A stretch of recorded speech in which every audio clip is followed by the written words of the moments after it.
Bonjour à toutes, bonjour à tous également. C'est un vrai plaisir de vous retrouver, même si, bien entendu, nous attendons avec impatience le fait de pouvoir de nouveau partager ensemble un déjeuner en présentiel. Malgré la période, nous continuons à accueillir de nouveaux membres. Vous renouvelez également vos adhésions avec effet de la reprise de nos déjeuners. Nous vous remercions vraiment chaleureusement de cette confiance renouvelée pour certains et nouvelle pour d'autres. Vous êtes nombreux aujourd'hui à découvrir nos clubs à l'occasion de cette visio. À l'issue, n'hésitez pas à vous rapprocher de Julien, de Tanguy, afin de vous aussi devenir membre. Avec Sylvain, nous avons aujourd'hui la chance d'être accueillis au sein de la société CEPRO par son président et son fondateur, Pierrick Brunier. Pierrick, bonjour. Bonjour Laurent, bonjour à tous. Merci de m'inviter pour cet événement que j'aurais aussi adoré faire en présentiel. Ouais, peut-être que... Merci à vos clubs. C'est très cool d'avoir dans cette région des clubs aussi dynamiques. Merci. Pierrick, bonjour. Bonjour à tous et à toutes. Alors, c'est l'histoire d'une success story que nous allons raconter ensemble aujourd'hui. Et plus précisément, comment Pierrick, tu as réussi en ne partant de rien à créer aujourd'hui un groupe tel que CEPRO. Avec Laurent, nous avons sélectionné une dizaine de membres de nos 3 clubs qui vont avec nous t'interroger pour mieux percevoir le parcours de CEPRO. Alors, justement, comme vient de le dire Sylvain, en partant de rien ou pas grand-chose, est-ce que tu peux dire comment tu as commencé? Alors déjà, j'ai connu une scolarité un peu chaotique. J'ai démarré ensuite dans l'hôtellerie dans les années 1986-87 et je suis tombé dans la vente de photocopieurs à Lyon, où je distribuais chez un distributeur la marque Toshiba. Assez vite, je suis devenu chef de vente et en 1988, je crée dans l'entreprise dans laquelle j'étais salarié une agence à Valence où nous n'avons aucun client et je crée ex nihilo une agence de vente de photocopieurs. En 89, je quitte cette entreprise pour filer aux États-Unis, créer une entreprise de vente de véhicules. Je fais faillite. Et je reviens en France dans les années 90. Et en 1991, je rachète, 3 ans après avoir créé l'agence de Valence, eh bien, le petit établissement secondaire de la société qui avait créé cette agence donc 3 ans avant. Donc, je suis devenu le patron propriétaire de l'agence que j'avais créée 3 ans avant. Quand je rachète, à ce moment-là, j'ai pas un sou puisque j'ai fait faillite aux États-Unis. Et il y a 4 personnes dans l'agence, 2 techniciens, une commerciale et une personne à l'administratif. Et je rachète avec mon épouse, qui n'a pas de sous non plus, puisqu'elle était avec moi aux États-Unis. Et voilà, et je paye tranquillement cette entreprise au fil de l'eau avec un crédit vendeur que m'avait fait le dirigeant de l'époque. Voilà comment commence l'aventure CEPRO.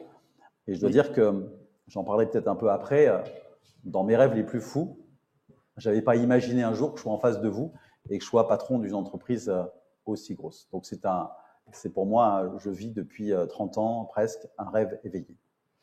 Mais très rapidement, partons de ce petit début, si on peut le dire comme ça, on a l'impression que la croissance était au fondement de CEPRO, d'abord par de la croissance interne, j'imagine, et puis rapidement de la croissance externe. Dis-nous-en un petit peu plus. Alors, on a imprimé chez CEPRO toujours beaucoup de croissance externe. Et puis, dès 1994, donc 3 ans après l'acquisition du petit fonds de commerce que j'avais acheté, eh bien, on a fait notre première acquisition, un autre fonds de commerce à Saint-Agrève, en Ardèche. 96, une deuxième acquisition. Et puis, à partir de cette année-là, nous n'avons jamais cessé, aucune année de notre histoire, à procéder à des croissances externes. Puis, à partir de 2015, c'est un minimum de 10 acquisitions que nous avons réalisées chaque année. Alors, c'est cette croissance externe, ce mode de développement qui est celui de CEPRO qui est intéressant de creuser. Et c'est justement la première question à cette occasion qui va nous être posée par Nicolas Blanchard, qui est membre du Drôme Ardèche Business Club, sur ce sujet très précis. Nicolas, bonjour, c'est à toi. Bonjour, j'espère que tout le monde me voit. Très bien. Parfait. Donc, j'avais une question effectivement sur la croissance externe et ma question était sur le prévisionnel et comment vous aviez anticipé les choses. C'est-à-dire que vous l'avez dit, il y a eu un grand nombre d'acquisitions, d'opérations de croissance depuis la création de CPRO. Ma question, c'est est-ce que vous aviez dès le départ envisagé une croissance par de la croissance externe ou est-ce que vous avez développé cette stratégie au gré des opportunités? Ben non, bien sûr, comme je vous disais tout à l'heure, je n'avais pas imaginé qu'on ait connu cette croissance, mais j'ai compris assez vite que la seule façon d'aller vite dans ce métier, c'est d'acquérir un fonds de commerce, d'acquérir des parcs clients. Nous avons des clients qui sont récurrents, qui sont donc abonnés à nos services. Et donc, pour acheter des nouveaux clients, eh bien, c'est plus facile quelque part de les acheter en achetant les entreprises que de les gagner un par un. Donc on a procédé à ces croissances externes. Alors au début, c'était comme un début, c'est-à-dire que nous étions suspicieux, c'est-à-dire que chaque étude de dossier, je regardais dans tous les sens l'entreprise. J'avais bien sûr peur de me faire rouler, peur de faire de mauvaises affaires. Alors dans ces moments-là, nos amis avocats sont aussi assez forts pour nous expliquer toutes les difficultés des croissances externes que nous allons faire et tous les risques qu'on va prendre. Alors au début, il me fallait une dizaine de rendez-vous avec la cible avant d'aller vraiment dans le fond du sujet. Aujourd'hui, ce que je peux dire, c'est que, depuis des années déjà, à la fin du premier rendez-vous, eh bien, je peux indiquer en séance les contours précis du deal, évoquer le prix, évoquer les conditions de garantie de passif, évoquer les due diligence, les contraintes, bref, traiter tous les sujets compliqués. Et dans la foulée, j'écris une LOI sans passer par un avocat encore, parce qu'on a nous cette habitude maintenant, et ça nous permet d'aller vite. Et il m'est même arrivé, j'ai une histoire notamment au Puy-en-Velay, où on a dealé sur la table du restaurant, table en papier, on a écrit les contours du deal, on a fait la photo de la nappe, et ça a été notre LOI. Voilà ce que je peux dire. Donc, très souvent, même aujourd'hui, tellement on connaît ce métier-là, qu'il nous arrive fréquemment, voire 8 fois sur 10, de signer des deals sans garantie d'actif et de passif. Alors, à t'écouter, Pierrick, on comprend bien les raisons qui ont guidé ce choix de mode de croissance, encore une fois, mais encore d'en avoir la volonté, c'est une chose, mais encore faut-il être en mesure de le mettre en œuvre. La question qu'on peut se poser aussi, c'est quelles sont les conditions nécessaires pour se lancer dans de la croissance externe? Et puis, peut-être question complémentaire aussi, pourquoi est-ce que les entreprises qui intègrent CPRO se laissent racheter ou peut-être ont envie d'intégrer le groupe CPRO? Alors, notre marché, c'est l'informatique. Au début, c'était la bureautique. En fait, c'est un marché qui est composé de milliers de petites entreprises. Il faut bien comprendre que le photocopieur a été inventé dans les années 50 et donc en France, entre les années 60 et 80, il s'est créé tout un tas de petites entreprises. Puis comme tous les marchés, eh bien, ça se consolide. Eh bien, nous sommes, tout simplement, un consolidateur, le plus gros en France, consolidateur de ce marché. Alors, tu me demandes, Laurent, d'après moi, quelles sont les conditions pour réussir? La première, je dirais que c'est un peu ce que je disais tout à l'heure, c'est d'avoir une âme d'entrepreneur. Parce que c'est le propre de l'entrepreneur où tout le monde lui dit de ne pas y aller. Et lui, il y va quand même. Alors bien sûr, comme on peut l'imaginer, comme vous l'imaginez, j'imagine, sur toutes les croissances externes que nous avons réalisées, il y en a eu des belles et d'autres catastrophiques. Mais je crois que un plus grand frein, c'est la méfiance excessive. Quand on est trop méfiant, on trouve que la cible est trop chère, la boîte pas terrible, que le vendeur nous ment ou embellit la mariée. C'est souvent un peu vrai puisque lui, c'est son dernier coup, donc il embellit un peu la mariée.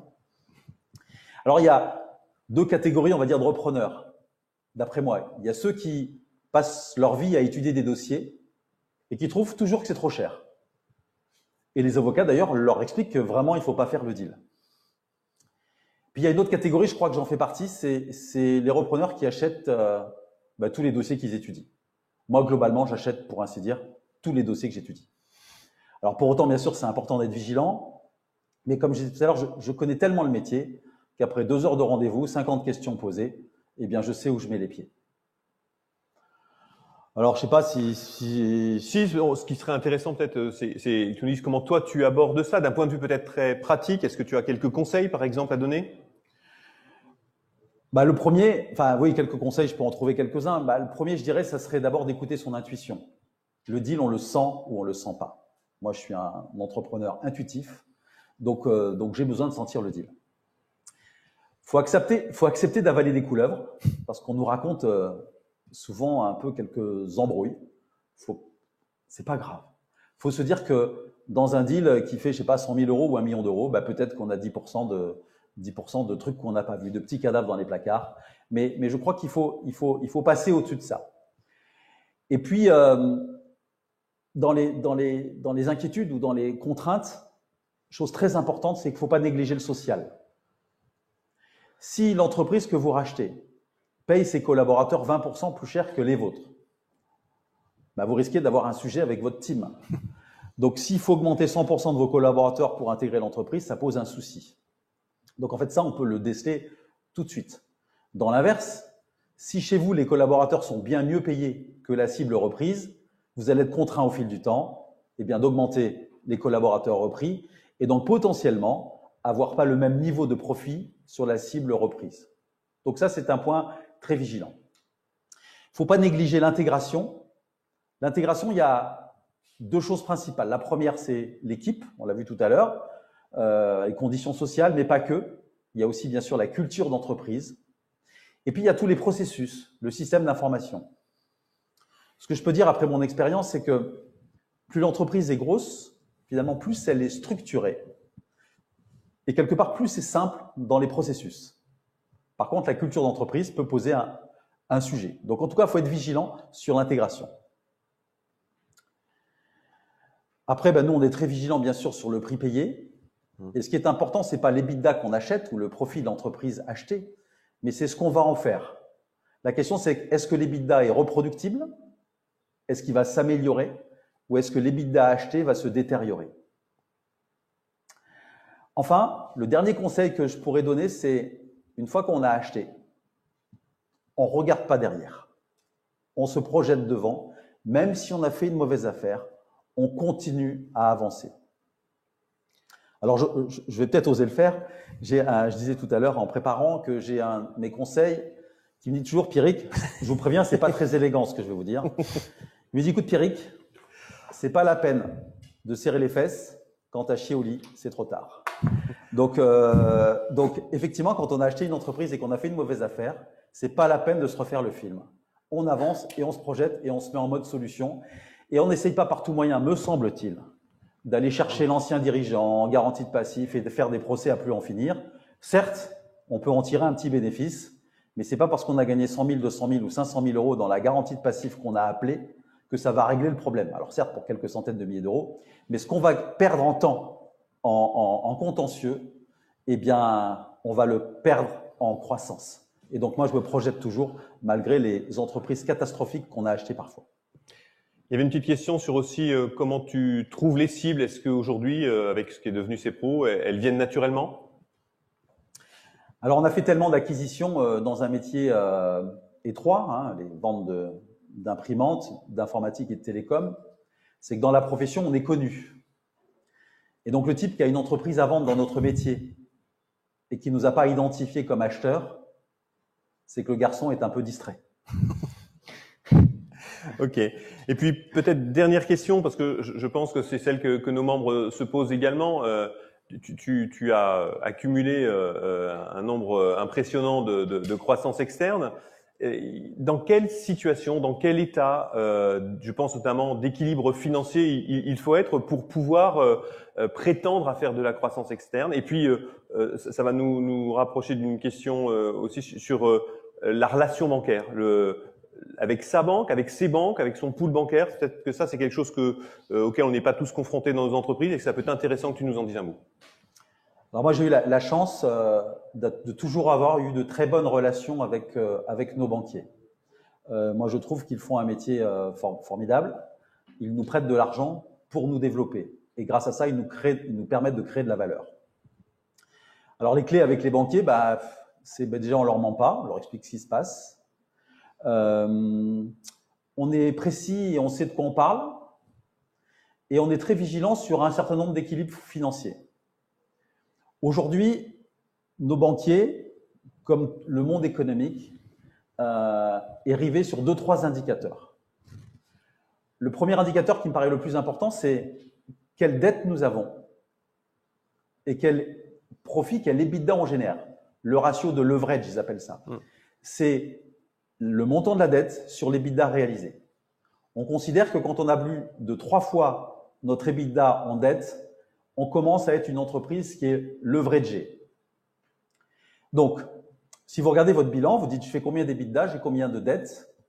Eh bien, si vous avez un endettement très faible, vous avez donc une capacité de vous endetter pour acheter des cibles. Donc moi, ça a été toujours ma politique de mesurer en permanence mon levier d'endettement. La deuxième chose, bien sûr, c'est la dette, c'est comment on la paye. Et bien sûr, il faut que l'EBITDA généré, le cash flow généré par l'entreprise, majoré de celui de la cible rachetée, nous permette de faire face aux échéances de nos banquiers. Alors, je suis maintenant dans un nouveau monde, hein, c'est que globalement, notre entreprise est devenue grosse, notre dette aussi. Et aujourd'hui, on paye pour ainsi dire plus nos dettes, un peu comme l'État français, où nous empruntons quasiment l'intégralité de notre dette en in fine. C'est-à-dire qu'on dit, voilà, monsieur le banquier, tu nous prêtes 100 millions, eh bien, je te les rembourserai dans 6 ans avec les intérêts, en espérant dans 6 ans trouver un autre banquier pour nous prêter le capital. Mais si on est dans les ratios d'endettement raisonnables, notre cash flow doit pouvoir rembourser une bonne partie de notre dette. En tout cas, nous, on a procédé à toutes ces croissances externes, donc c'est possible. C'est possible en France et c'est possible sans forcément avoir un fonds d'investissement qui nous dilue le capital. En tout cas, c'est ce que nous avons fait, nous. Donc, 0 fonds de pension au capital aujourd'hui de CEPRO? Non, 0. Sylvain? Merci. Du coup, tu viens de dire qu'effectivement, CEPRO aujourd'hui était une grosse entreprise avec plus de 100 opérations de croissance externe, mais peux-tu nous dresser le contour de l'entreprise, son chiffre d'affaires, le nombre de salariés, le nombre d'implantations, la carte d'identité de CEPRO? Donc aujourd'hui, CEPRO est composé de 2445 collaborateurs. Croissance forte puisqu'on a triplé de taille sur les 3 dernières années. On a clôturé notre dernier exercice au 31 mars 2020 avec 404 millions d'euros de chiffre d'affaires consolidé. Et notre chiffre d'affaires au 31 mars 2021, cette fois le chiffre d'affaires pro forma, c'est-à-dire que si on prend toutes nos acquisitions sur 12 mois, devrait être de l'ordre de 700 millions. On opère sur 3 métiers. Le premier métier, c'est l'impression, qui est notre métier historique, le berceau de l'entreprise. Donc ce métier consiste à installer, à former, à entretenir des parcs d'imprimantes et de photocopieurs chez nos clients et tout un tas de solutions logicielles associées, de la gestion documentaire, du workflow, de la signature électronique, de la dématérialisation. Ce métier représente chez nous 360 millions de chiffre d'affaires, 1600 personnes, c'est la plus grosse activité. Alors on a un positionnement qui est unique, puisque nous sommes le premier distributeur des marques Canon, Toshiba, Kyocera et Sharp dans toute l'Europe. À ma connaissance, il n'y a aucune entreprise comme la nôtre dans le monde qui a cette taille, puisque c'est un métier qui est très atomisé et très souvent ailleurs dans le monde, mais aussi ici en France, ce sont les constructeurs qui ont racheté les petits distributeurs, pas comme nous.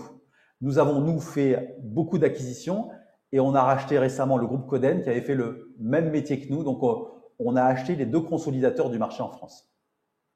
On a dans ce métier plus de 60 000 clients PME, mais aussi beaucoup de collectivités territoriales, des départements, communes, des communautés de communes. Par exemple, toutes les chambres de commerce de la région sont clientes chez nous. Et on a bien sûr aussi beaucoup de clients ETI. Notre deuxième métier, c'est l'informatique.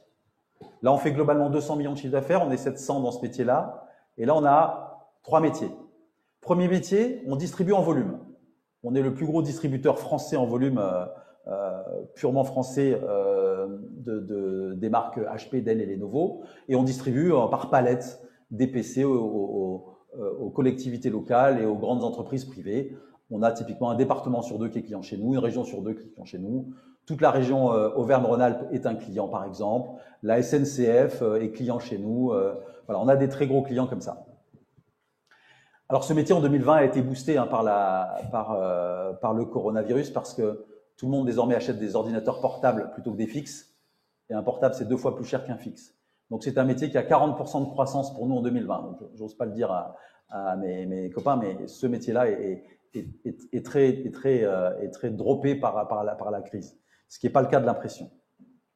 Le deuxième métier de l'informatique chez nous, c'est on fait de l'infogérance, c'est-à-dire qu'en fait, dans des clients PME, ETI, et puis on leur vend une infrastructure, soit chez eux, soit hébergée, et puis on la maintient en conditions opérationnelles.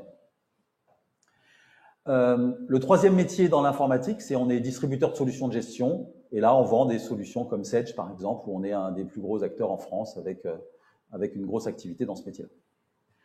Troisième métier du groupe, c'est le dernier né, c'est le métier du télécom. Là, c'est 40 millions, c'est 150 personnes et c'est que en région Rhône-Alpes. Là, on a 2 branches d'activité. La première, nous sommes intégrateurs de solutions téléphoniques, téléphonie. C'est-à-dire qu'on installe chez nos clients des standards, des téléphones, des centres d'appel, etc. La deuxième branche de l'activité, c'est que nous sommes opérateurs.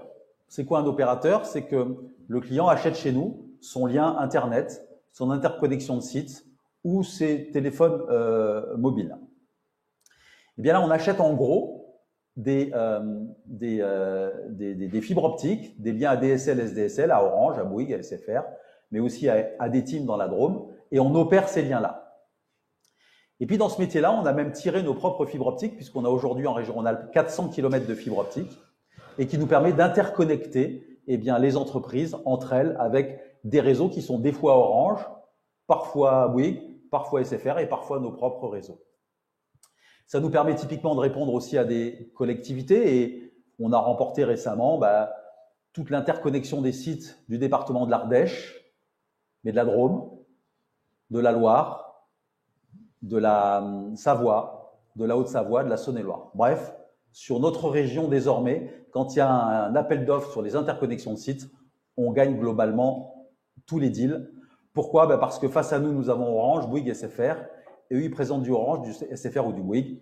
Et nous, on dit, là, on va mettre du SFR, là, du Bouygues, là, du CPRO, là, du Ladetim. Et avec ça, on va te faire un réseau mutualisé, multi-opérateur. Ce qui donne au client la liberté, effectivement, de choix de son opérateur.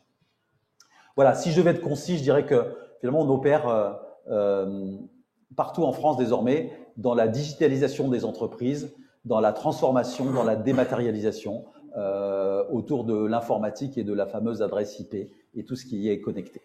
Voilà ce que je peux dire sur le métier de CPRO. Parfait, merci Pierrick. Tout cela, tu l'as développé à partir de Valence. Et Nicolas Aragon, maire de la ville, président de Valence Romand Agglo et vice-président de la région Auvergne-Rhône-Alpes, souhaitait à ce stade de t'adresser justement un message assorti d'une petite question. On va l'écouter. Bonjour à tous, très heureux de participer pour un petit temps à cette réunion en visio des business clubs de Lyon, Grenoble et Valence. Drôme-Ardèche d'ailleurs. Je voudrais saluer le travail qui est fait au sein de ces clubs et puis avoir un message particulier pour toi, Pierrick, te féliciter pour le parcours incroyable que tu accomplis avec une entreprise qui est passée d'une implantation extrêmement locale à une implantation partout en France, peut-être bientôt à l'étranger, un développement incroyable dont on est très fier à Valence. Une petite question. Depuis le début, je mesure ton attachement et ton ancrage dans le territoire. Finalement, est-ce que tu peux nous en donner les raisons? Peut-être que ça donnera de bonnes idées aux autres chefs d'entreprise de rester implantés dans leur territoire, de développer l'emploi au niveau local. Je sais que c'est un sujet très fort chez toi. Tu le démontres en t'implantant encore régulièrement et là, dans la zone de la Motte à Valence. Quel est ce moteur qui est en toi qui fait cet attachement au local et au développement et à l'ancrage à Valence dans ta ville? Merci Nicolas pour ta question. Comme j'ai dit tout à l'heure, ma première expérience d'entrepreneur était aux États-Unis. Et quand j'ai créé mon entreprise de vente de voitures aux États-Unis, j'avais 27 ans et j'avais dans la tête, comme beaucoup de gens, qu'il est impossible de réussir en France. J'étais attiré par ce rêve américain, qui était le seul endroit à mes yeux où on pouvait réussir. Et finalement, dans le pays de l'entrepreneuriat des États-Unis, j'ai fait faillite. Alors aujourd'hui, j'ai acquis au fil des années, avec ces expériences-là aussi, une certitude, c'est que je crois qu'on peut réussir partout. Alors, on peut dire même à Valence, mais je dirais à Nicolas, surtout à Valence. J'ai posé mes valises ici, j'ai des amis, j'ai fait des rencontres incroyables. Moi, j'ai autour de moi une équipe qui est avec moi, qui est tout ça incroyable, qui est fidèle, qui est à mes côtés, en qui j'ai une confiance absolue. Voilà, j'en ai plein autour de moi. Et je raconte avec fierté que j'ai la chance de vivre dans le plus beau pays du monde, dans le plus beau département et dans la plus belle ville. Du coup, je suis attaché à mon territoire, mais je serais peut-être attaché à un autre territoire, mais en tout cas, c'est là où j'ai posé les valises. Et donc, j'y suis attaché. Et chaque fois que je peux, chaque fois que j'ai une tribune, eh bien, je suis ambassadeur de mon pays quand je suis à l'étranger, où je dis que je suis dans le plus beau pays du monde, mais aussi de la Drôme et de notre belle ville de Valence. Et je fuis toujours et je suis ulcéré chaque fois de la défiance qu'ont les Français dans leur pays que j'adore. Et donc, je suis, moi, très content de vivre ici. Puis en plus, on a la chance ici d'avoir un maire à la fois efficace et sympathique. Un petit coucou à Nicolas. Merci Pierrick. Et puis en tant que président du Drôme Ardèche Business Club, je peux que partager ton sentiment sur notre territoire. Maintenant, nous allons changer un petit peu de thématique et nous allons aborder un chapitre spécifique lié au management. Nous parlerons de l'évolution, de l'ensemble de la formation, de l'implication des collaborateurs. Nous allons tout de suite débuter par une question Christine Moret, donc du réseau d'immobilier d'entreprise CBRE, qui est membre du Drôme Ardèche Business Club. Christine, à toi, quelle est ta question? Merci. Bonjour à tous. Bonjour Pierrick. Alors, j'ai effectivement une question par rapport au management. Vous étiez donc chef d'une TPE. Aujourd'hui, vous êtes donc sur une structure nationale avec 2445 collaborateurs. Comment avez-vous appréhendé ce nouveau management de distance? Et puis, une petite question complémentaire liée à l'actualité Covid-19 et les différentes étapes de confinement et de nouvelles organisations que vous avez dû mettre en place. Comment appréhende-t-on aussi quand on est national? Bon, merci Christine. D'abord, je vais vous parler de comment moi j'ai vécu le confinement. Alors tout à l'heure, je faisais le malin en expliquant qu'on pouvait acheter des entreprises quelque part sans compter, en s'endettant. Et moi, ce qui s'est passé dans ma vie à moi, c'est que le 12 février, donc un mois avant le confinement, premier confinement, je signe un engagement ferme d'achat de mon plus gros concurrent qui s'appelle Coden. Coden, c'est 700 personnes, 60 agences, 180 millions de chiffre d'affaires, un deal à 280 millions d'euros. Là, je dois dire que pour nous, le deal était immense et je me suis retrouvé avec potentiellement une dette sur les épaules que j'imaginais ne pas pouvoir payer. Et là, on retrouve la solitude du dirigeant devant un sac à dos énorme et avec devant nous un écran noir. Donc le 17 mars, comme tout le monde, je suis confiné. Nous fermons toutes nos agences et on se demande bien ce qui va se passer. Fin mars, le fonds d'investissement qui détient Coden, Maxicap, nous dit, écoute Pierrick, je te rappelle que tu as signé un acte irrévocable. Donc, il nous serait agréable que tu nous envoies la thune d'ici la fin du mois. Je leur dis, écoutez les amis, je ne sais pas si vous avez la télé, mais en tout cas, je crois que ça ne va pas être possible. Parce que le choix que j'ai aujourd'hui, c'est de vous faire ce chèque-là, sans aucune certitude de m'en sortir demain, et potentiellement de mettre à la porte les 1700 collaborateurs de CPRO et les 700 de Coden de l'époque. Donc, voilà, ça ne va pas le faire. Donc, après quelques nuits blanches, beaucoup, et l'intervention du tribunal de commerce de Paris et d'un mandataire ad hoc, on a pu un peu renégocier le deal. Et c'est le 18 juin que nous avons signé le deal Coden. Donc moi, le confinement, je l'ai pris bien comme il faut, assez fortement. Et là, l'invincible Pierrick Brenier, dans ma petite tête, allait vite devenir le type en faillite, quoi. J'ai vraiment beaucoup souffert. Coup de bol, après le confinement, l'activité a redémarré. Là aussi, poussé par une équipe incroyable ici à Valence, mais partout en France, on a su, contrairement à beaucoup de constructeurs, redynamiser en appelant nos clients, en trouvant des solutions dans leurs problématiques autour de leur métier, eh bien, redémarrer le business parce que c'était possible et on a été à l'écoute de nos clients. Alors, confinement, voilà comment je l'ai vécu. Alors, après, la question, c'est le management à distance. À distance. Que Christine t'a posé, voilà. c'était une deuxième partie de sa question. Alors, ce qu'il y a de sûr, c'est qu'on ne dirige pas CPRO d'aujourd'hui comme le CPRO d'hier. Je suis dans un autre monde, dans un autre mode de management. Et je fais un autre métier qui n'est pas super simple tous les jours pour moi. Il faut savoir que sur ma carte de visite, PDG, normalement c'est président directeur général, moi c'est président d'ambiance générale.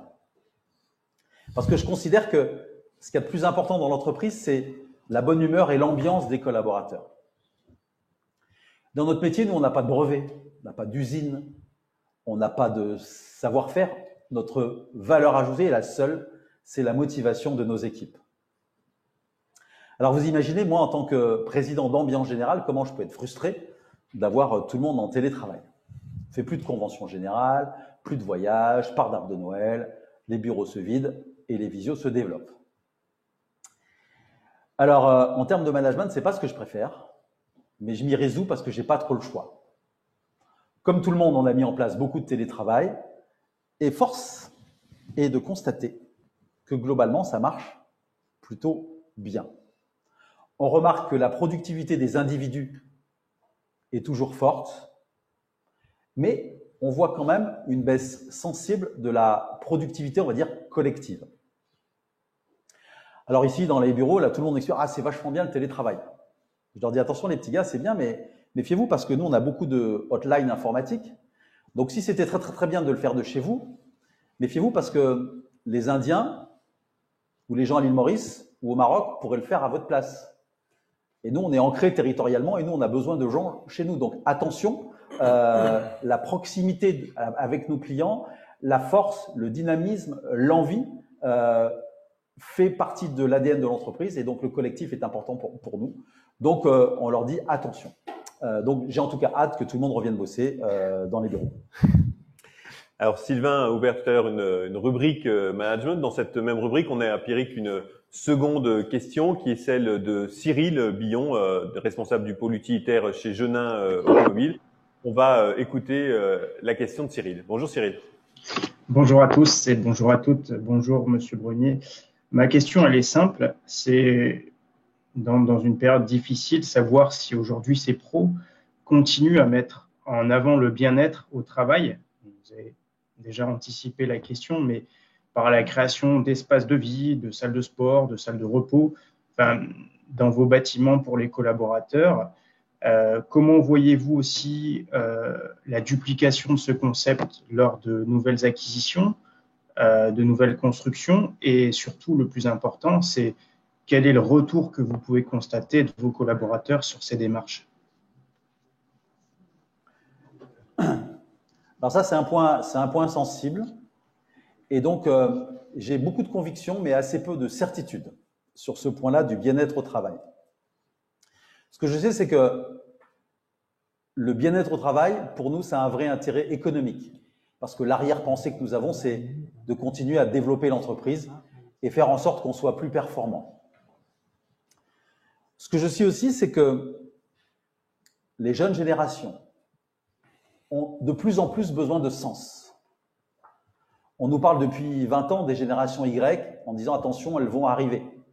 Je vous rappelle que dès qu'on est né après 1980, on est génération Y. C'est pas qu'elles sont arrivées, c'est qu'elles nous ont envahis. Donc on en a plein nos entreprises. Elles sont même devenues, ces générations sont majoritaires. Alors ces jeunes générations, elles ont besoin d'un projet dont elles sont fières. Et tout l'enjeu, qui n'est pas simple, c'est d'arriver à conjuguer le bien-être et l'exigence. Ben moi, je suis convaincu, ça c'est une conviction, pas une certitude, mais conviction, c'est que c'est possible. on peut être très exigeant tout en étant bienveillant et en faisant attention au bien-être au travail. En prenant par exemple des valeurs assez simples autour de la loyauté, du respect, de l'équité. Et on a besoin que nos équipes se sentent bien. Parce qu'en fait, notre objectif principal, finalement, c'est la satisfaction de nos clients, puisque c'est eux qui nous font vivre. Mais nous, chez CEPRO, on part du principe que pour que nos clients soient contents, il faut d'abord que nos salariés le soient. Autrement dit, on met plus de focus sur le bien-être de nos salariés, quelque part que la satisfaction de nos clients, parce qu'on considère que la satisfaction des clients est une conséquence de la satisfaction des collaborateurs. Exemple d'un événement qu'on va bientôt organiser. Le 26 juin prochain, nous allons lancer un nouveau plan stratégique et nous serons réunis, l'ensemble de l'entreprise, 2500 personnes à Marrakech. Grosse fête en plein milieu du désert. Et ça me paraît des moments importants parce que ça soude les équipes. Alors, j'ai beaucoup de copains entrepreneurs qui me disent « Mais Pierrick, toi, c'est facile, tu gagnes beaucoup d'argent, donc tu peux dépenser sans compter. » Et la question que je me pose, sans arrogance, bien sûr, sans donner de leçons, je me dis « Mais est-ce que c'est parce que je fais ces événements que je gagne de l'argent ou c'est parce que je gagne de l'argent que je fais ces événements ?» Alors, bien sûr, moi, la réponse, c'est plutôt c'est ces événements qui me produisent cette richesse. Le cas précis du voyage à Marrakech, c'est un voyage qui va coûter un peu plus de 1 000 € par personne. 2500 personnes, 2,5 millions. Ça paraît énorme, 2,5 millions pour un voyage. Sauf que mon calcul à moi, c'est pas celui-là. C'est que je fais un voyage comme ça tous les 3 ans. Un collaborateur, globalement, me coûte en tout cas un peu plus de 33 000 € par an chargé, ce qui fait 100 000 € en 3 ans. Donc, je vais dépenser 1 000 € pour un voyage incroyable qui n'aura jamais l'occasion de vivre par ailleurs, alors que dans le même temps, j'ai dépensé 100 000 € dans la même période pour son boulot, pour son salaire. Ben, je considère, moi, que ce 1% de la masse salariale dédiée à la motivation des collaborateurs sous forme de voyage, eh bien, c'est tout à fait rentable. Ça se voit dans plein de sujets, dans l'amélioration de la marque employeur, mais aussi, bien sûr, dans le turnover et dans la fierté d'appartenance. Donc, moi, je suis le fervent partisan de ces voyages et de la cohésion et de célébrer les événements. Alors, bien sûr, les salles de sport, les jardins partagés, les voyages, tout ça sont importants, mais ce qui compte, bien sûr, c'est le respect, l'écoute, célébrer les événements. Alors, on est, nous, certifié entreprise Great Place to Work. C'est quoi une entreprise Great Place to Work? C'est une entreprise qui donne la parole à ses salariés en leur posant 60 questions. Mais les 60 questions, c'est attention, c'est est-ce que ton manager te fait grandir? Est-ce qu'il t'écoute? Est-ce que ton entreprise est éthique? Est-ce que ton patron, il est honnête? Est-ce que globalement, les valeurs qu'il porte sont en ligne avec ce qu'il a dans l'entreprise? Question toute anonyme. Donc, assez chaud quand même. Et donc, c'est essentiel pour nous parce qu'on mesure le pouls de l'entreprise. Et là, on l'a lancé partout en France. Quand on pose cette question à un panel français, on a 52% des gens qui disent « Oui, je suis dans une entreprise où ils vont travailler ». Chez nous, à Valence, on est plutôt 85%. Mais quand je pose ces questions à l'ensemble du groupe partout en France, eh bien, on s'aperçoit que dans les entreprises rachetées, eh bien, j'ai le même taux que la France. C'est-à-dire qu'en fait, j'ai 50% de gens qui sont contents et 50% qui ne le sont pas. Tout l'enjeu, c'est de mettre des plans d'action et de faire en sorte d'améliorer la satisfaction des collaborateurs parce qu'on en tire un bénéfice, 1, de bien vivre au travail, 2, de marque employeur et 3, de satisfaction et de fidélité de nos clients. Alors oui, sans certitude, mais avec une conviction ultra forte, je pense que le bien-être au travail devient essentiel et ça va être de plus en plus déterminant avec nos générations Z, puisque les Y, ça y est, elles sont dans la maison, les Z. Et donc je crois en tout cas, moi je milite fortement pour que dans l'entreprise, eh bien, les gens y soient bien. un philosophe, André Consponville, qu'on a fait intervenir chez nous, nous disait, écoutez, manager, c'est le plus difficile métier du monde parce que vos collaborateurs, eux, travailler, ils ne préféreraient pas. Ils préféreraient être rentiers ou faire autre chose. La preuve, c'est quand ils gagnent 100 millions d'euros au loto, le taux de chance qu'ils viennent continuer à travailler chez vous est très faible. Donc, du coup, la valeur ajoutée du manager, c'est de faire en sorte de faire plus que le minimum que le type ferait avant d'être viré. Et donc, notre valeur ajoutée, c'est de faire en sorte qu'il soit bien dans la maison. Et donc, le bien-être au travail, pour ça, est à mon avis, une vraie accélérateur de valeur ajoutée. Alors, pour prolonger cette thématique, mais parce qu'on sait aussi qu'elle n'est pas anecdotique, c'est pas quelque chose entre guillemets qui relèverait du vernis, mais que c'est vraiment ancré en toi. Une dernière question sur l'actionnariat salarié au sein du groupe CPRO. Elle t'est posée par Priscilla Caron, qui est dirigeante de Amaï et qui est une société architecte des métiers d'art et architecte d'intérieur également, membre de l'Isère Savoie Business Club. Priscilla, c'est à toi. Bonjour à tous, j'espère que vous m'entendez bien.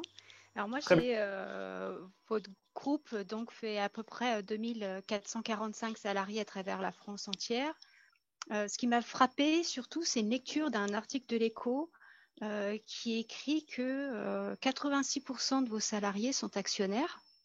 Alors je ne sais pas si ces chiffres sont encore d'actualité, parce que c'est un chiffre impressionnant pour une entreprise de votre taille.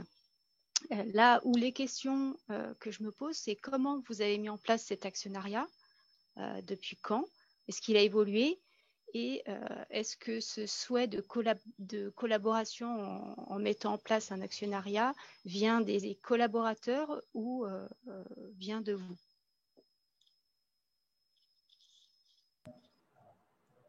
Alors, l'actionnariat salarié, c'est là aussi un vaste sujet. Nous, ça fait 10 ans qu'on a démarré la démarche. Alors, la démarche, on l'a démarrée, c'est une volonté tout à fait personnelle, parce que je considère que je peux partager un bout de mon capital. Parce qu'on voit beaucoup d'entrepreneurs qui cèdent à des fonds d'investissement une partie, et moi, je considère que céder une partie à mes collaborateurs, c'est au moins aussi vertueux.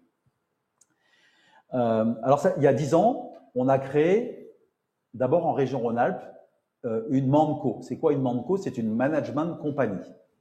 Une société détenue, en l'occurrence en région Rhône-Alpes, par 13 cadres dirigeants, qui sont mes fidèles lieutenants ici en région Rhône-Alpes. Et ces gens-là ont racheté des titres, des sociétés locales. Donc, première opération, management company, ça c'était il y a une dizaine d'années. En 2016, on a accéléré en mettant en place un fonds commun de placement d'entreprise, un FCPE. Comment ça marche? Eh bien, on trouve un cabinet indépendant qui met une méthode de valorisation. Il soumet ça à l'AMF pour s'assurer que la valorisation est bien construite. Et chaque année, on établit une valeur de l'entreprise. Et on permet aux collaborateurs d'acheter avec la participation aux bénéfices ou avec des versements volontaires, un petit bout d'action de l'entreprise. Alors, on n'a plus 86%. Ce chiffre s'est un peu détérioré cette année puisqu'on a demandé à l'ensemble des entreprises du groupe de pouvoir adhérer. Aujourd'hui, le 86% est passé à 80%. Mais 80, c'est encore, me dit-on, un taux de souscription élevé. Alors, moi, c'est une grande satisfaction. Pourquoi? Parce que ça montre aussi la confiance des salariés dans notre modèle, dans l'entreprise. Ça permet aussi au management et à moi de garder une pression positive.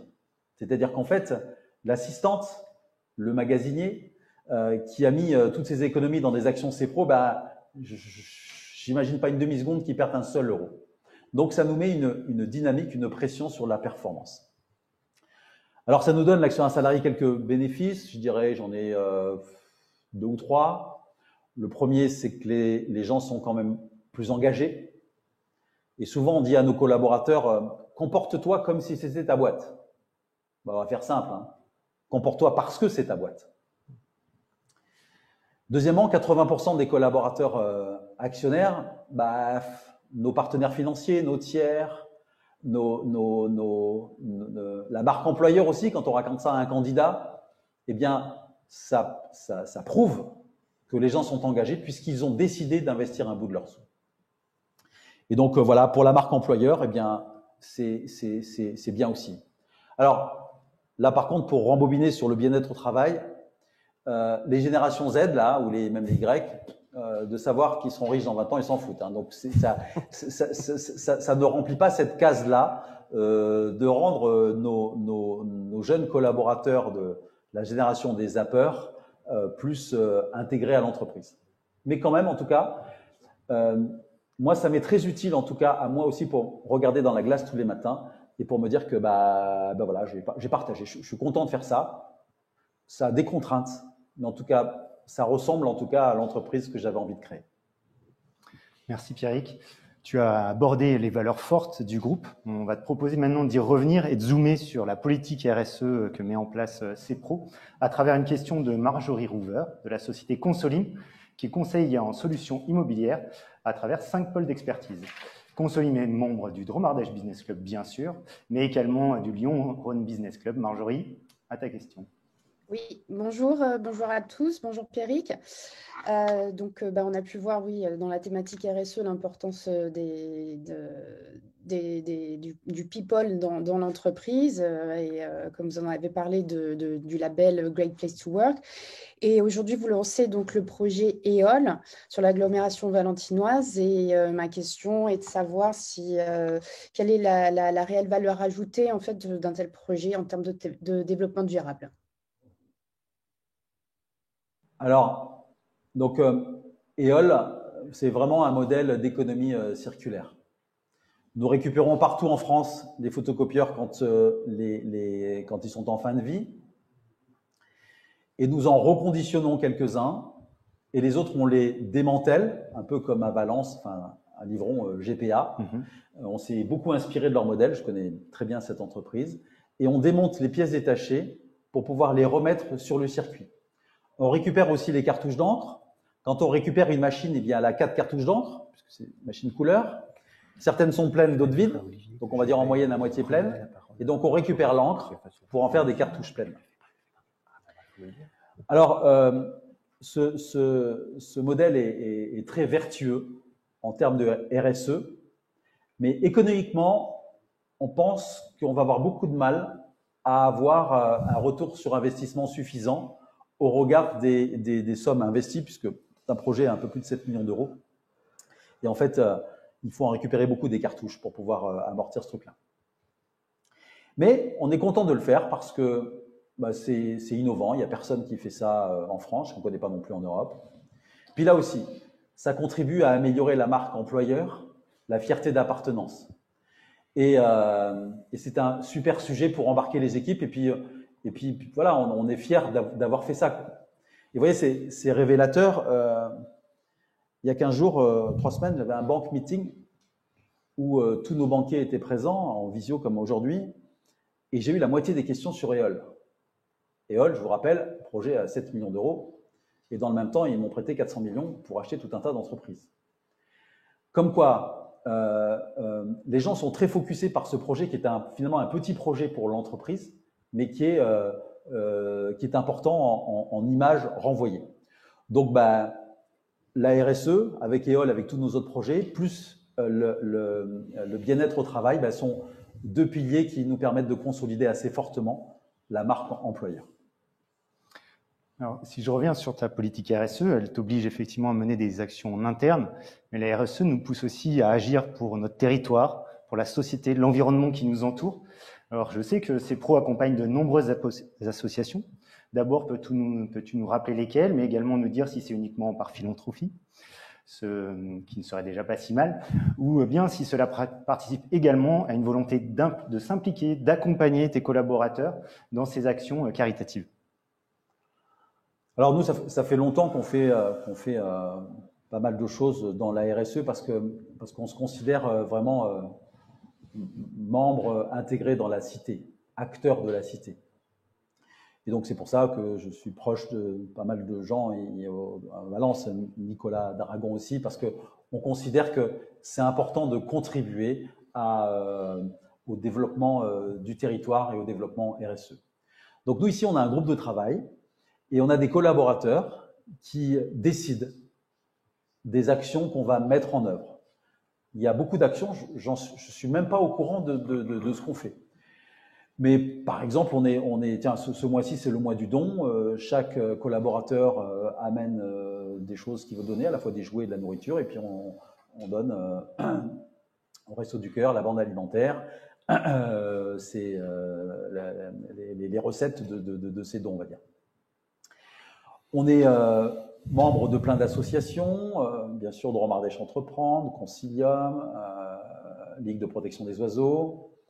Et là, un peu plus à titre personnel, voilà, on est le mécène à Valence pour la reconstruction de la SPA, parce qu'on a une sensibilité toute particulière pour les animaux dans la famille, et donc du coup, on va participer aux côtés de la communauté de communes et donc de la ville de Valence à la reconstruction de la SPA sur des budgets qui sont assez significatifs.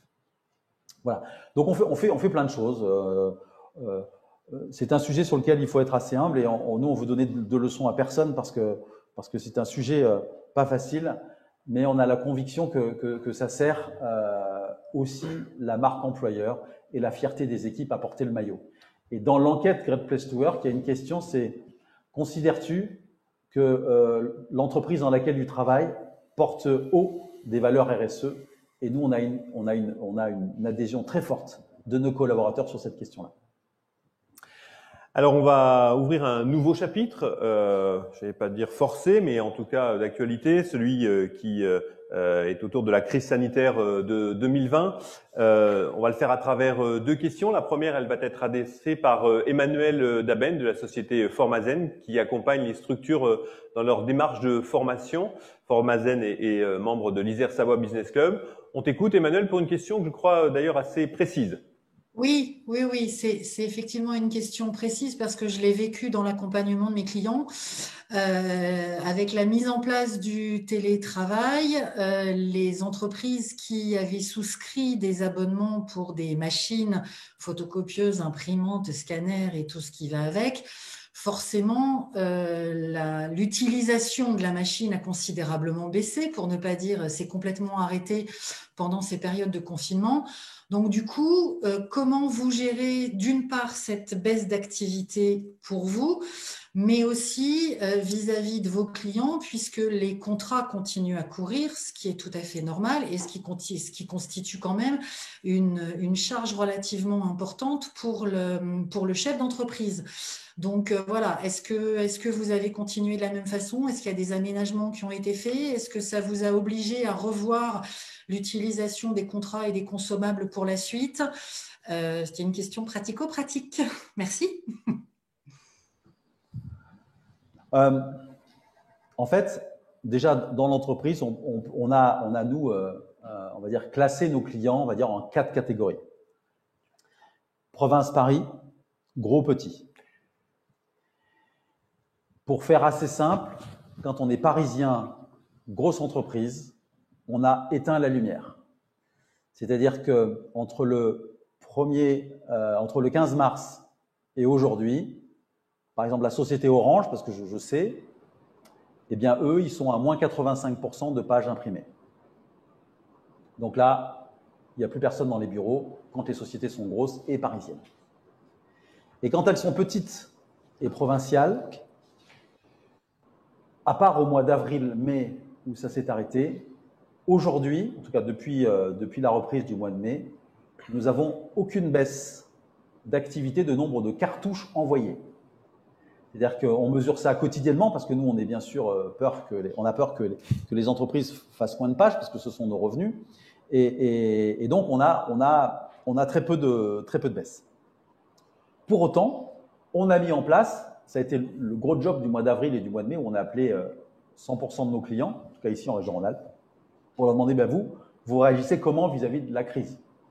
Et on a, à chaque fois que ça nous a été demandé, trouvé des solutions autour du financement, autour de l'abonnement, pour trouver quelque chose d'assez fair play, puisque nos clients, nous, ce qu'on veut, c'est qu'ils soient là demain. Donc le sujet, nous, on l'a traité partout où on a pu. Et à la fin, on s'en sort plutôt bien. Et on a, sur les pages imprimées, nous, des revenus qui ont chuté de 8%, correspondant à peu près au nombre de pages imprimées en moins.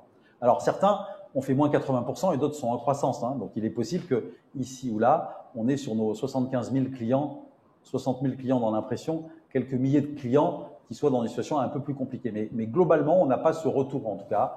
On n'a pas de retour très fort de nos clients à qui on n'aurait pas traité correctement ce sujet-là. Jusque-là. Ouais, je te propose tout de suite d'enchaîner avec une deuxième question sur cette thématique, une question de Mathieu Chic de la société Ginco, qui est un bureau d'études techniques d'ingénierie, tout corps d'État membre du Lyon-Rhône Business Club, de l'Isère Savoie Business Club, bientôt du Drôme-Ardèche Business Club, j'espère. Mathieu, je te laisse poser ta question. Oui, bonjour à tous. Déjà, je suis très impressionné par votre parcours et les actions que vous menez pour votre société. Bravo. Moi, ma question, c'est la suivante. Aujourd'hui, en France et plus largement dans le monde, on fait face à 4 crises. Bon, j'aime pas trop ce mot, mais on en parle beaucoup. Donc, face à 4 crises majeures, une crise sanitaire, une crise économique, une crise terroriste et enfin une crise environnementale qui est, pour ma part, enfin, je pense, sous-estimée aujourd'hui. On entend beaucoup de discours fatalistes face à ces 4 crises qui vont parfois même à l'encontre de certaines dispositions prises pour paradoxalement lutter contre ces crises. En tant que grand entrepreneur, pensez-vous pas qu'au contraire, s'en sortiront seuls ceux qui auront compris, analysé et travaillé en prenant en compte ces 4 crises et en se transformant et en s'adaptant à ces changements de société majeurs? Bon, je me sens pas tout à fait légitime en tant que grand entrepreneur, puisque moi, je suis le même et j'étais patron d'une toute petite PME il y a pas si longtemps. Moi, je crois que on dit souvent qu'on a des biais cognitifs de confirmation, c'est-à-dire qu'on a une idée et donc chaque crise nous confirme l'idée qu'on avait avant. Donc, c'est difficile d'avoir le recul nécessaire.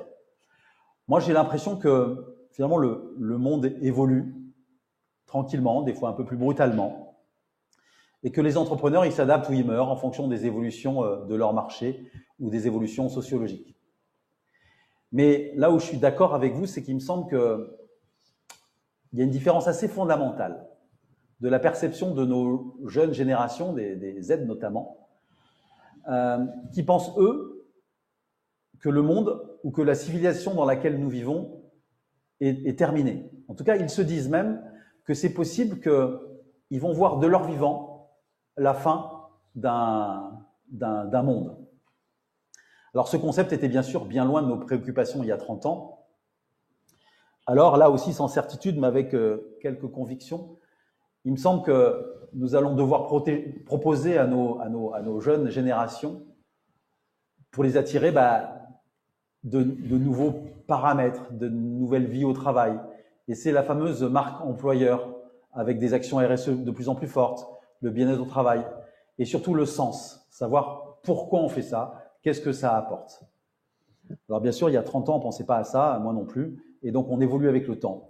Et donc on va continuer à évoluer, et heureusement ou malheureusement, je ne sais pas ce qu'il faut en dire, je crains qu'une fois que la crise sera passée, beaucoup reviendront comme avant. Alors, Pierrick, on a compris en début d'interview la taille qui était celle aujourd'hui du groupe CPRO en France. Ça soulève aussi, puisque je viens de dire en France, une question de Loïc Da Silva, ce sera la dernière question d'un de nos membres, dirigeant de la société Inexum, qui est un bureau d'études structure et qui est membre du Lyon-Rhône Business Club. Loïc. Oui, alors en effet, moi j'ai une question sur quels sont les projets finalement de CPRO à l'international. Est-ce qu'il y en a? Est-ce que vous êtes en train de travailler dessus ou est-ce que vous aviez déjà essayé, on va dire, malgré la première aventure américaine, voilà, est-ce que c'est quelque chose qui vous tente et qui vous anime peut-être, voilà. Alors moi, on n'a pas de projet à l'international. J'en vois pas d'intérêt à court terme. Pour plusieurs raisons. La première, c'est que je pense qu'on peut encore tripler de taille en restant en France. Donc, j'ai le temps de voir venir. J'ai encore quelques mois devant moi, on va dire. Je crois pas à l'Eldorado, comme vous l'avez souligné. Bah, effectivement, ma vie aux États-Unis m'a remis les pieds sur terre, et donc un échec qui a été très instructif pour moi. Finalement, c'est un peu comme le vin, quoi. Le terroir, c'est important. Je suis sûr que chaque pays, enfin, ça c'est une conviction, une certitude aussi, que chaque pays a ses caractéristiques, son mode d'emploi. Moi, je connais la réglementation de mon pays. Je sais la façon avec laquelle nos collaborateurs réfléchissent. Je sais opérer avec nos contraintes. Et je vois pas pourquoi j'ai besoin de me mettre en risque pour aller à l'extérieur, parce que je ne crois pas que l'herbe soit plus verte ailleurs. Donc, j'ai pas de projet à l'international, et comme je vous l'ai dit, je suis très fier de mon pays. Merci Pierrick. Allez, une dernière question. L'objectif était de t'en poser 10. Alors, ça devait être une question posée par un de nos membres. Malheureusement, Marion Biscone, directrice de l'agence ADECO et membre de Drôme Ardèche Business Club, a dû nous quitter à midi. Donc, c'est moi qui vais te lire la question. En tant qu'acteur majeur du travail temporaire de l'agglomération, Marion souhaitait avoir ton point de vue sur l'importance du recours au travail temporaire pour le groupe CEPRO. Elle a aussi entendu parler du lancement d'une CEPRO School pour 2021. Elle voulait savoir en quoi ça consiste, la création de ce campus, l'organisation, quel allait être l'intérêt pour CEPRO de lancer cette école. Alors, on ne fait pas appel au travail temporaire, le métier ne fait pas appel au travail temporaire. Effectivement, on lance une CEPRO Business School, c'est histoire de générer 100 nouveaux talents dans l'entreprise et les diffuser un peu partout en France. Là, vous voyez, bon point de la crise sanitaire, on n'imaginait pas il y a 6 mois ou il y a 1 an qu'on puisse monter un programme Bac+3 diplômant en full distanciel. Eh bien, nous, on peut comme ça embaucher des vendeurs partout en France dans nos 160 agences et de les mutualiser et de faire une seule formation. Voilà, on est très content de ce projet en tout cas. Merci. Pour terminer, on a préparé avec Laurent quelques questions rapides pour des réponses également rapides, puisqu'on est à quelques minutes après-midi. Et donc, c'est le moment du tac au tac, et je commence. Ta plus grande fierté? Voilà, c'est assez clair. Ma fierté la plus grande, c'est quand je dis bonjour aux gens, c'est de lire dans leurs yeux la fierté d'appartenance à l'entreprise. Et donc, et dans les événements qu'on organise, de savoir que les gens sont avec moi, derrière moi, c'est un truc qui est énorme pour moi. Ton plus grand regret? Aucun regret. Une question que je devais poser, le dimanche, c'est vélo? Ouais, c'est vélo assez souvent le dimanche. Ouais. VTT l'hiver et un peu plus de route, parfois l'été. Et la région s'y prête. La région s'y prête. Tu étais aussi champion de jet ski, tu pratiques toujours? Non. Plus du tout? Mes genoux me le permettent plus. Alors, tu as d'autres passions? Je fais un peu d'avion, un peu de vélo, on le disait tout à l'heure. Et puis ma passion, c'est d'être ce président d'ambiance générale de ce groupe. Et j'aime à dire que je suis le patron de la plus belle boîte du monde. Alors, tu dis avion, on n'a pas eu le temps de l'évoquer, mais enfin, si tu as créé aussi, et puis certains peuvent le lire comme un caprice, est-ce que c'est le cas? Tu as créé Birdifly, une société d'aviation. Pourquoi? Alors, donc, j'ai créé cette compagnie d'aviation d'abord par passion, mais aussi par utilité. Ce qui est certain, c'est que si j'avais pas eu Birdifly, j'aurais pas le CEPRO d'aujourd'hui. On serait au moins 3 fois plus petit, c'est sûr. C'est un vrai accélérateur de business parce qu'il m'arrive de faire des rendez-vous en France assez facilement. Et je suis content parce que ça, c'est mon ancrage territorial aussi. 20 membres sont membres d'un groupement d'intérêt économique et utilisent nos avions très souvent pour accélérer leur business. Et on a fait une petite analyse il y a quand même quelques temps où on a remarqué que ces 20-là avaient créé 3000 emplois en 4 ans sur notre territoire. Donc je suis un peu gêné parce que d'un côté, je me vante pas trop de faire de l'avion en même temps que je fais des opérations RSE et que je suis membre de la Ligue contre le réchauffement climatique ou les oiseaux de protection des oiseaux.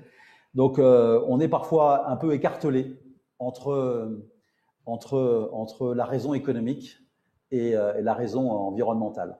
En tout cas, je crois qu'avec cette petite organisation Birdifly, on a contribué au développement, en tout cas, de ces 20 entreprises-là assez fortement. En tout cas, il me le témoigne souvent, ces patrons d'entreprise, pour me remercier de leur avoir proposé cette solution-là.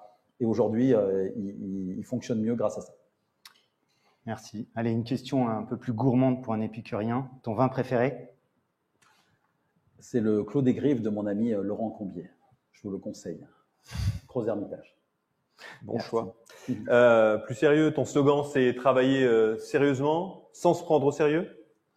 Bah oui, parce que la vie est courte, donc en fait, on aime bien nous l'autodérision, et je crois que c'est vraiment important de faire son job avec beaucoup de passion, mais sans trop se la jouer, quoi. Donc le travailler sérieusement, sans se prendre au sérieux, est affiché un peu partout ici, parce que c'est vraiment ce que je ressens.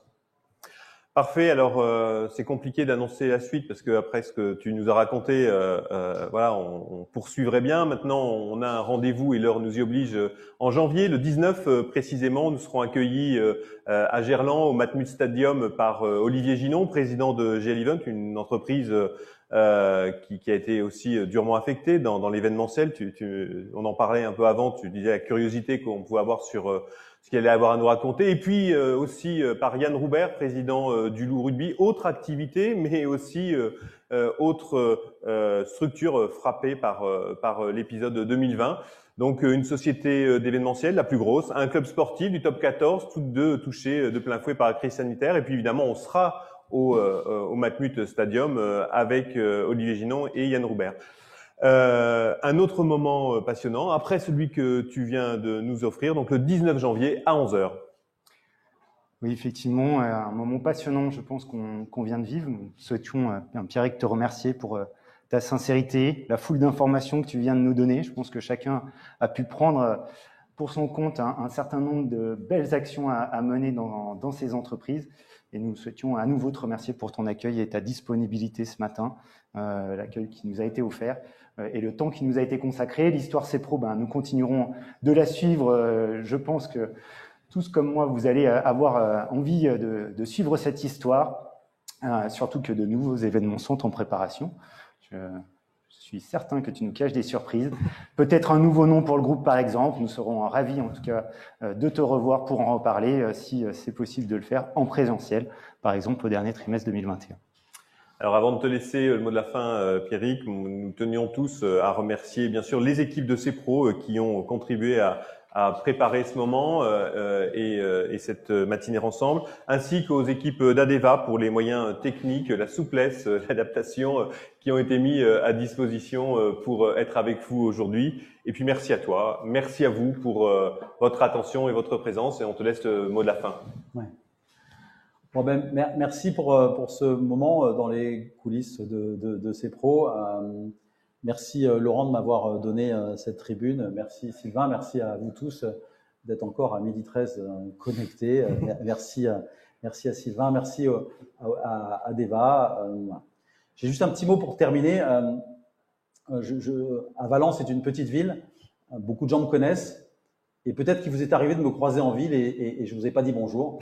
J'ai une espèce de maladie, c'est que je ne reconnais pas les gens.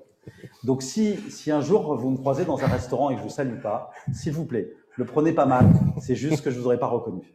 Donc voilà, j'aime à dire ça parce que des fois je suis pris pour un bêcheur et c'est pas du tout le cas. Donc en tout cas, merci à tous. J'étais moi très heureux de partager un bout de l'Histoire CEPRO avec vous. Voilà, je souhaite à tous une bonne journée, une bonne après-midi. Merci, bonne fin de journée à tous. À très bientôt. À très bientôt.